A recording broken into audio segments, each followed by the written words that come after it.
पाकिस्तान की सेना ने 750 किलोमीटर रेंज वाली फतह क्रूज मिसाइल का परीक्षण किया और दावा किया कि यह जमीन के करीब उड़कर सटीक निशाना साध सकती है। भारतीय नौसेना ने 47 करोड़ रुपए का करार कोच्चि स्थित स्टार्टअप आईओ के साथ किया है ताकि वह ट्राउट सीरीज का उन्नत पानी के नीचे चलने वाला ड्रोन रोव खरीद सके।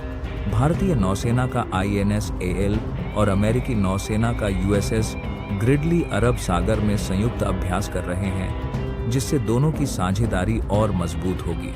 जनरल इलेक्ट्रिक ने हिंदुस्तान एयरोनॉटिक्स लिमिटेड हाल को तेजस मार्क A का लड़ाकू विमान के लिए चौथा इंजन सौंप दिया है। सैमसंग हेवी इंडस्ट्रीज ने भारत की सवान डिफेंस कंपनी के साथ समझौता किया है ताकि भारत में जहाज और अपतटीय इंजीनियरिंग ऑफशोर इंजीनियरिंग का काम किया जा सके।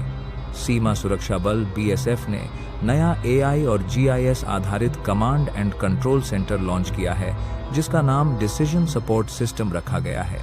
रक्षा मंत्रालय भारतीय वायुसेना के लिए लंबे समय से रुके हुए 80 मध्यम परिवहन विमान खरीदने की प्रक्रिया के अंतिम चरण में है।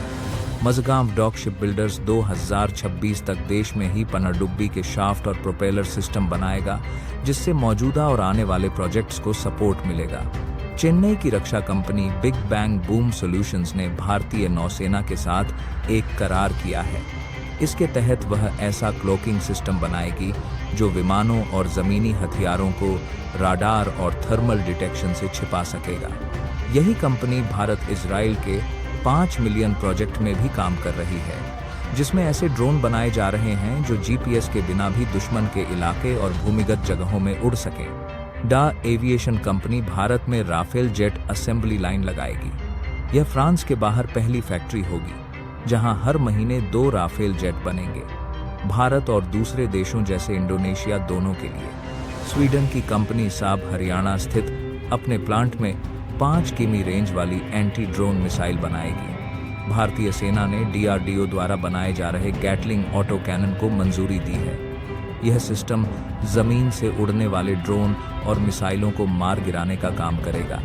वायुसेना ने पुष्टि की है कि स्टील्थ हाई एल्टीट्यूड UAV गुप्त और लंबे समय तक उड़ने वाला ड्रोन पर काम चल रहा है और जल्द बड़ी जानकारी सामने आएगी। भारत और रूस मिलकर ब्रह्मोस मिसाइल का नया वर्जन बना रहे हैं।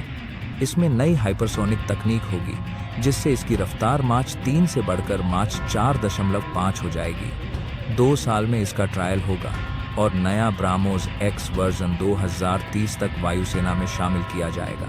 भारत की 7 बड़ी रक्षा कंपनियां जैसे HAL, LT, Bharat advanced systems, Adani defence और कल्याणी स्ट्रैटेजिक सिस्टम्स ने आमका लड़ाकू विमान कार्यक्रम के लिए बोली लगाई है।